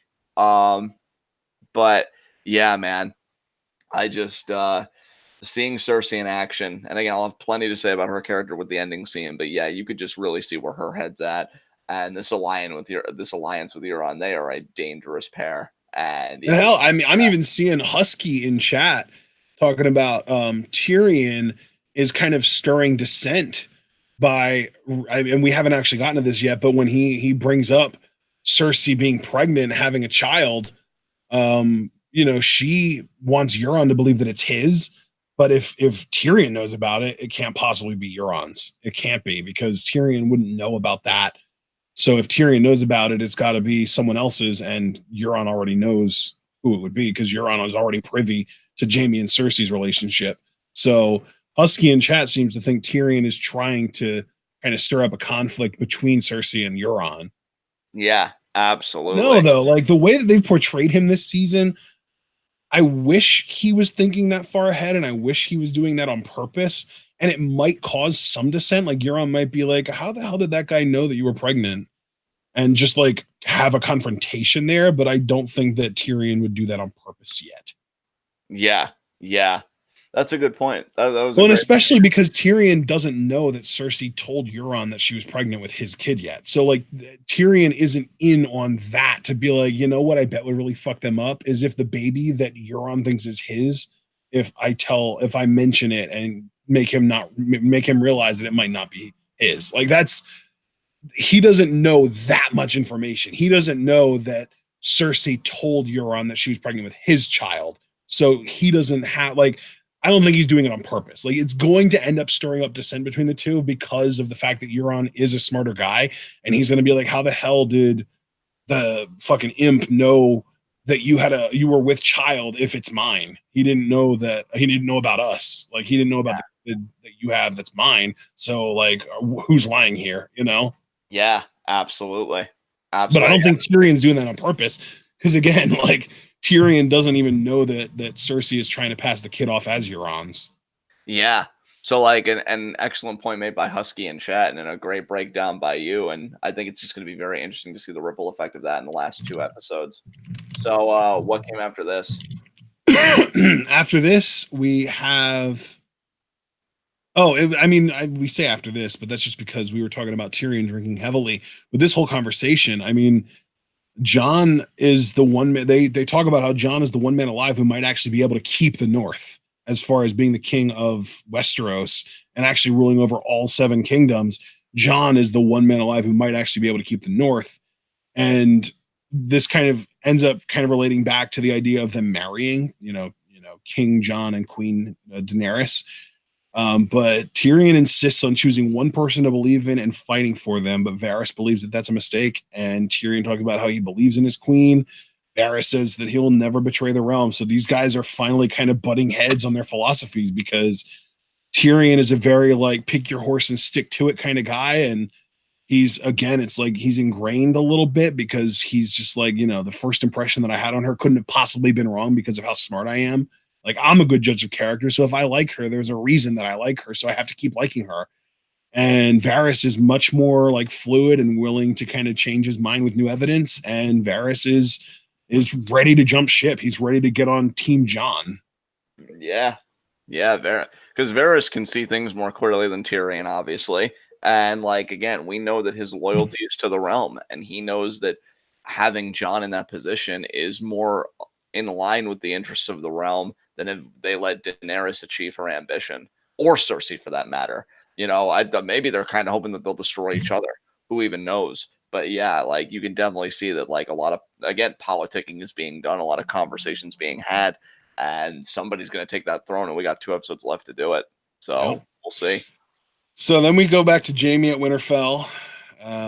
He kind of sees Brienne and Sansa talking from a distance. He goes up to him and asks him what happened. Brienne tells him about Euron's assault, and Sansa basically says, like, it's a shame I'm not going to be there to watch your sister get executed. I would have loved to see that. And then walks away. So, and Jaime having to hear somebody talk about how happy they would be to see his sister get executed kind of almost struck a nerve with him, because later that night when Brienne is sleeping, he kind of saddles up. He leaves. He gets ready to leave. He saddles up his horse. Brienne obviously comes out and sees him, and she's just like, listen, dude, they're going to destroy that city. You're not like your sister. You're better. You can't save her. Stay with me. And he's just like, listen, here's all the shit that I've done for Cersei. She's hateful, and so am I. And he leaves while Brienne breaks down and cries. I just want to ask something real quick, because I know we're close to the finish line on this episode, but like, you know, things that are needling me, we might as well talk about it. Did you feel like this is a step back for the character? Because I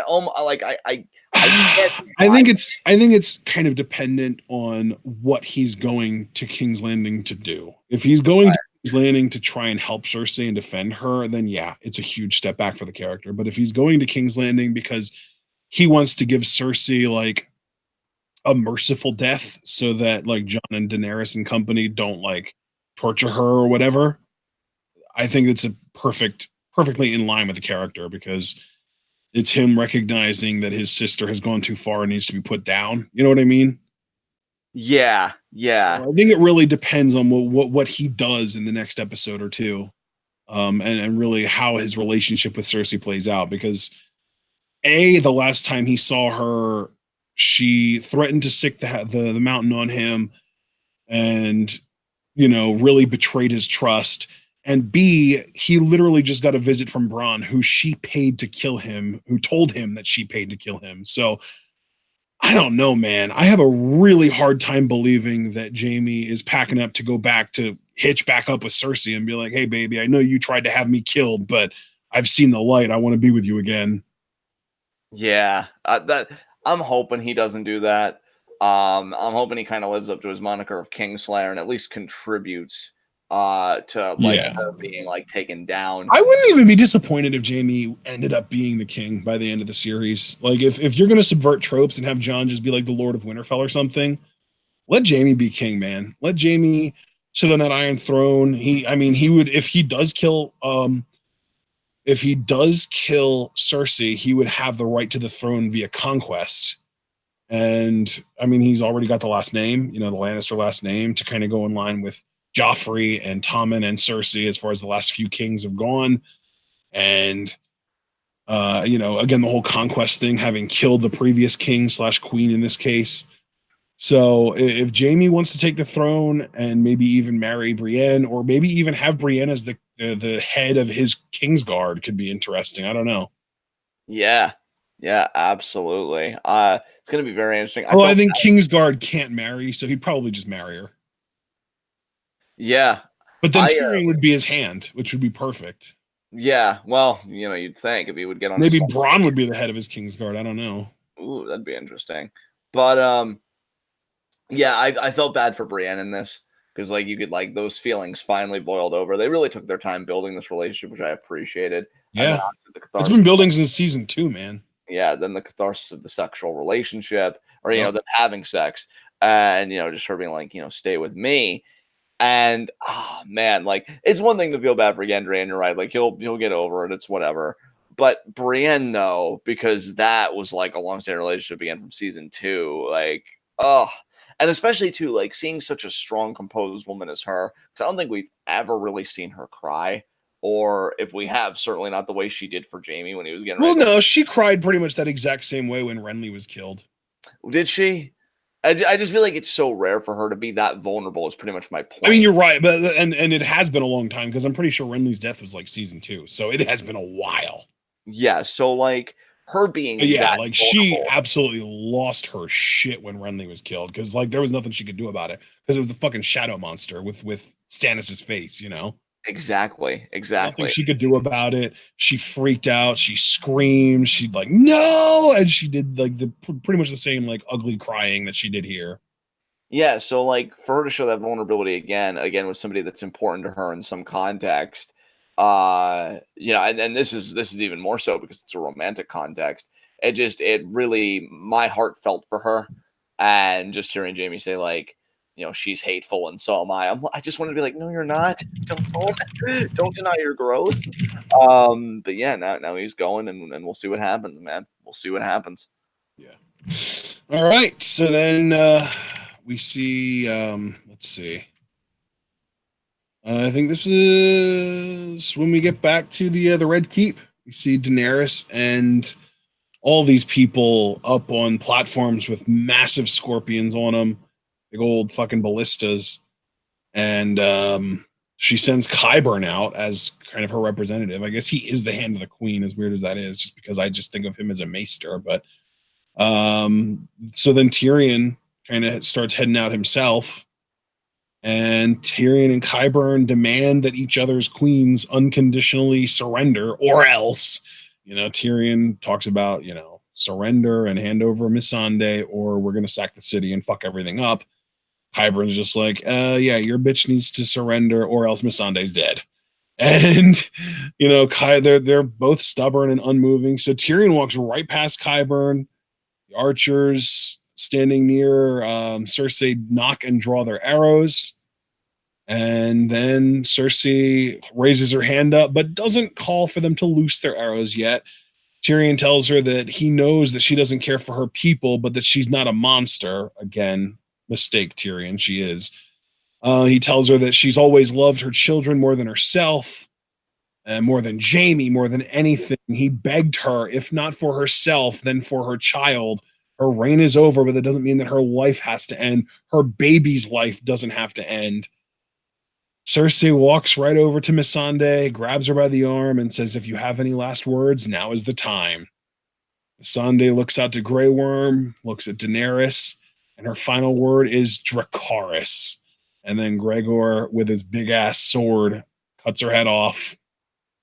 And that's kind of the final scene. The last thing that we see is Tyrion staring disappointedly at Cersei, and just like that's how the episode ends, is with Missandei getting beheaded.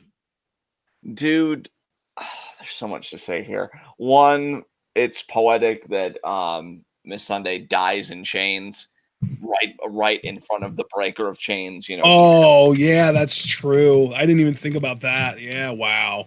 I think somebody might have even somebody either mentioned that on Twitter that I saw, or somebody in our chat mentioned that. I just want to bring that full circle here.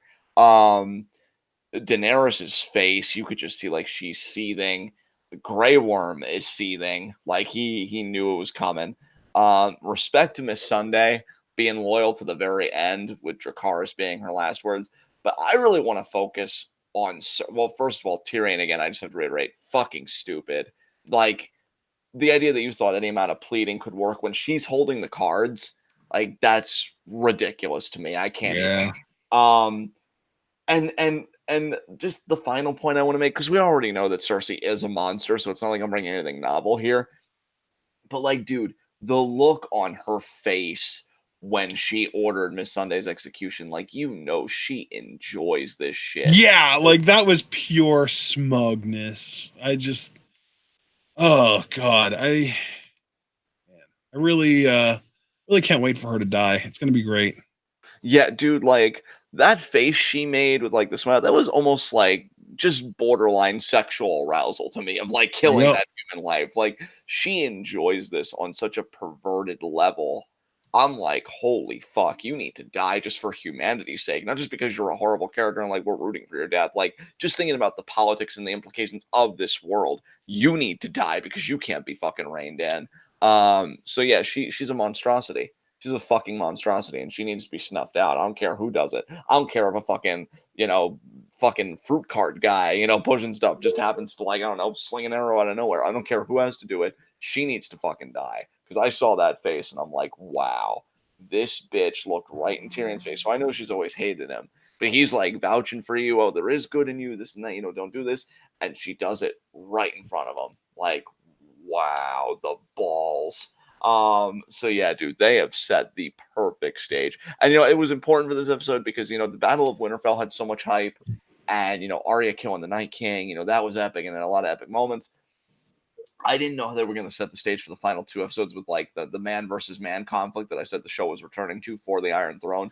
This was great table setting because Miss Sunday, was so loyal to Daenerys, and she was kind of like the right hand of the queen, just supporting and this and that. Hell, even in the crypt, remember at the Battle of Winterfell, defended Daenerys then, because when Sansa had the little sly remark against Daenerys, she said, "Oh yeah, if only if it wasn't for the Dragon Queen, we'd all be dead," she said. So like, yeah, she is stand for Daenerys hard, and Daenerys, like, she felt that loss in the span. But this might have been also like a final straw as far as Daenerys' sanity goes, because she and Missandei were like best buds. Like, they not only was Missandei an advisor for her, she was also like her closest friend too. And that's the thing, like, Daenerys is love, because here's the thing, yeah, Tyrion's an advisor, but I think their closest is more like social and political. Right. Daenerys is emotional Like, ties. Exactly. Yeah. Like Daenerys and Tyrion aren't going to be like out at a bar drinking after work. That's not the relationship they have, but that's exactly the kind of relationship you have with Missandei. Yeah, she had it with Missandei, and she had a different kind of emotional relationship with Ser Jorah, who died in the previous. Right. So she lost. Oh God, Dany is really like, and that's the thing too, is like we get on Daenerys about the Mad Queen stuff and the insistence of like the throne over everything, but like look at how much she's losing along the way too, Yeah, oh my God. Yeah, like there's got to be a degree of compassion there too. I feel like, yeah, this was the death, like you said, that just pushed her over the edge, and she's not going to see anything now but Cersei's head on a spike, and especially if this like if Grey, like, because we expect like our expected reaction from Grey Worm is rage, channel that anger, kill a bunch of people. But what if his reaction is just to give up on life and kill himself? Like, what would that do to Daenerys? Oh God, well, she'd lose one of her best soldiers, and she'd be like, "My God, everybody's leaving me." Because keep in mind, like, in fact, I didn't even mention this either. In the span of 2 episodes, she has lost the 3 things closest to her: Ser Jorah, Missandei, and another one of her children. Yeah, like, because Rhaegal died, so like she's got 1 child left. Because yeah, it's a dragon militaristically speaking, but she is the mother of dragons. So when I say child, like, that's pretty apropos. So she's lost 2 children, Ser Jorah and Missandei. Like, all of that loss is going to break, and she doesn't even have the same relationship dynamic that she used to with Jon. Like, she can't have that now. She lost that. She even said in the episode, like, I wish we could go back to that. She has had so many different kinds of loss that, like, just seeing Missandei die in front of her, while Cersei made her feel, because she made it like theatrics, she made it a performative measure. She totally emasculated Daenerys.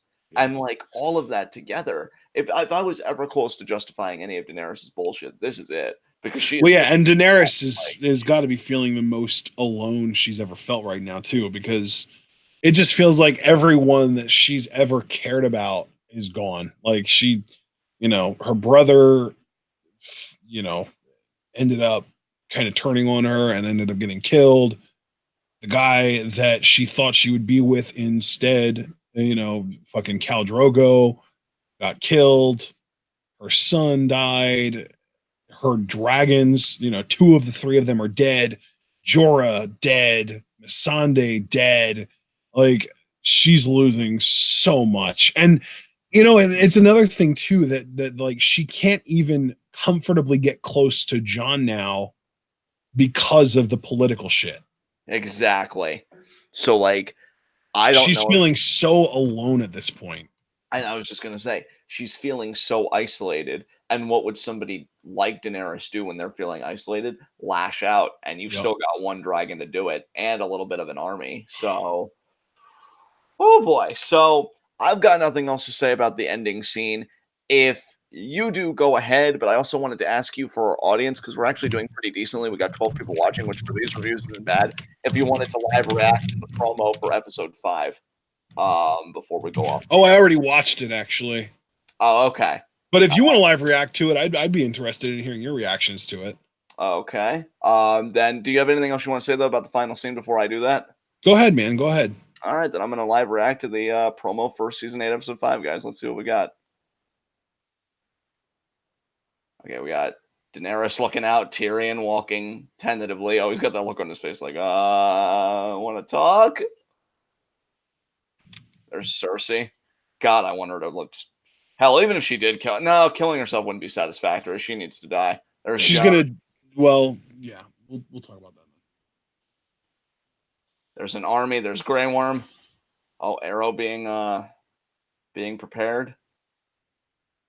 Oh, and there's the sound of the dragon. That practically had no audio except the sound of that dragon and the foot soldiers marching. That there's just nothing but the sounds of war. That was really cool.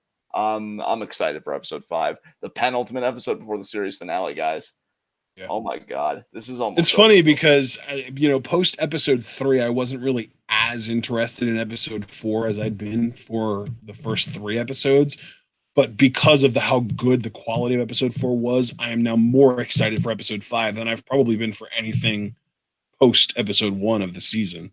Oh yeah, dude, because it's like episode 4 was like the fallout of the Battle of Winterfell, and I'm like, oh, that should be cool. But now this is the fallout from Miss Sunday's death, which somehow managed to feel even bigger, honestly, just with the reactions and everything. Like, But because it feels like the straw that breaks the camel's back, and the camel being Daenerys' sanity, honestly. Yeah, Daenerys is like, you feared the Mad Queen? Mad Queen's fucking here. And just light everything on fire. Yeah, I'm here for it. I'm ready. Let's do it. We got 2 episodes left, 2 weeks left of this, and then we can enjoy prequel series for probably the next 5 years. So yeah, great episode. I honestly would rank this higher than the Battle of Winterfell for me, and I was very high on the Battle of Winterfell last week. I love very dialogue heavy pieces, whether in cinema or television. I love the relationships. I love the theme of short-sightedness and just, again, seeing what you want to see and not seeing what's actually there. And the characters that do see what's actually there, they come out really being vindicated, like Varys, like Sansa, because they see what's happening. That ending was great.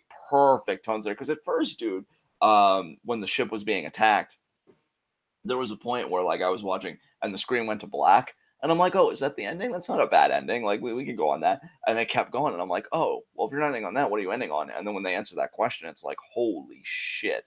Death is coming for everybody. So, yeah I'm really psyched for episode 5. I think now I'm really starting to get the blood flowing. I'm like, okay, we're here. We're doing it. So, yeah. Do you have anything else you want to say before I begin, like, my little exit out here with these guys and just, like, doing my stuff? Is there any other comments you want to make on this episode?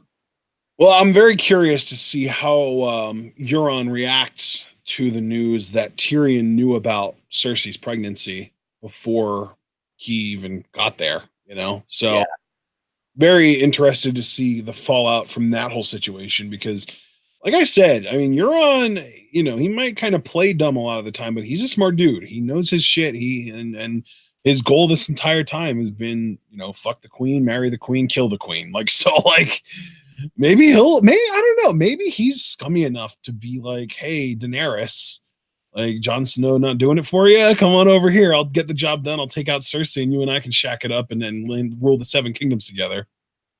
Yeah, there you go. And we've seen Cersei, we've seen Daenerys willing to have a political marriage before. She did it back in Meereen, so I wouldn't be surprised. I don't know. Yeah, for sure, dude. Imagine if the 8-season-long build of Cersei as the big bad gets completely subverted by Daenerys and Euron as an evil power couple. Oh, Jesus Christ. Oh, my God. Yeah. I have wondered at times if Cersei was just a smokescreen for Daenerys being the real ultimate, like, final big bad, because her mental state, man, like, that went down the toilet. So, yeah. We'll just have to see next week again. 2 episodes. I mean, at this point, what does she have to live for if not being the queen of the 7 kingdoms? Oh, well, dude, no, I completely agree. Like, you go through all that loss. I'll be damned if you're not seeing it through. Like, that's probably what she's thinking. Like, I've lost my best friend. I've lost a guy that was loyal to me and that loved me and that actually, fought for me at the Battle of Winterfell when these White Walkers were surrounding us. I've lost 2 of my children, and I'm the mother of dragons. I've got 1 child left. I will be damned if all this loss was for nothing, because that's got to be what's on her now fractured mind. But just I've got to make this loss amount to something, and especially for the time period when we're talking about, like, honor, pride, ambition, all that bullshit. It's like, I'm not gonna have this loss be for nothing. I'm going to Yep. take that throne by any means necessary. And then Varys is kind of side eyeing, Tyrion's drinking, John's kind of keeping his head down, like, oh, okay. And Sansa's just like, told you twice. And so that's really where we're at. So, yeah, that's it on my end. Do you have anything else you want to say, man? I don't. So I guess we can close it out here, or do you want to say anything as far as like what you're looking forward to for the next episode or two? Oh no, man! Like my live reaction to the promo, like I'm just looking forward to all the fallout. There's like no one particular thing or one particular interaction. It's everything, man. It's everything. No. I think that the one angle that I'm most curious about for the next episode is what Jaime is doing on his way to King's Landing, and when he gets to King's Landing, I'm really curious like what his angle is. Yeah, that's fair. That's fair. I think it is going to be very interesting to see. Like, because again, like if he shacks it up with Cersei, I'm immediately going to be like, either this is terrible writing or this is brilliant writing because he's playing the long game and he's going to kill her when she least expects it. Right. Which, hey, that may be the only way to really get close to her and do the deed anyway. Well, and to be fair, it would still be kind of questionable writing because like she hates you enough that she tried to have you killed. Why would she trust you at all anymore? Exactly. But, we'll see. We'll see what happens. But I want to thank everybody that joined us for this. We actually had a good audience for this pretty much all the way through. Yeah, we've been pretty much at double digits viewers pretty much the entire time. Yeah, I was going to say, it even seemed to have a little bit of an uptick halfway through because they probably knew that's when the really meaty stuff was going to be talked about. But yeah, thank you guys so much. And the chat was active too, like Javaris. We got some new people in Husky and Michael Daly and Caesar Augustus. Love the name. And the Power of Stark was in here too. Yeah, Power of Stark. So really cool seeing these new people. We'll be covering Game of Thrones for 2 more weeks. We are primarily a wrestling channel, so if you're also wrestling fans, you might want to click the subscribe button. We do cool stuff, I promise. So we'll see you next week at 11. If you guys are here though for the wrestling content, we'll actually be seeing you tomorrow at 5. We're going to be doing live reactions to Okada versus Sonata, 2 of the best athletes in New Japan, going at it again. Can Sonata finally get that big win? Probably not, but we'll find out. So yeah, we'll see you guys then. Have a great rest of your night. And Ashton, you can take us home. No, yeah, that's about it. We hope that you all enjoyed the discussion here. We hope that we kind of brought up some things that maybe you didn't think about, and we appreciate those of you that decided to bring certain things up that maybe we didn't think about. We will see our wrestling fans tomorrow afternoon at 5 p.m. for Okada Sonata live reactions, and then Tuesday we've got SmackDown, Wednesday we've got NXT, and then we're going to have a little bit of a break until BOSJ starts up on, I believe, the 13th or the 14th, one of those days. So yeah, all that content coming your way. And of course, next Sunday, we'll be back here to talk episode 5 of season 8. And we hope that you all enjoyed. If you did, leave a like, and we will see you all either tomorrow, if you're a wrestling fan, or next Sunday, if you're not. Stay tuned.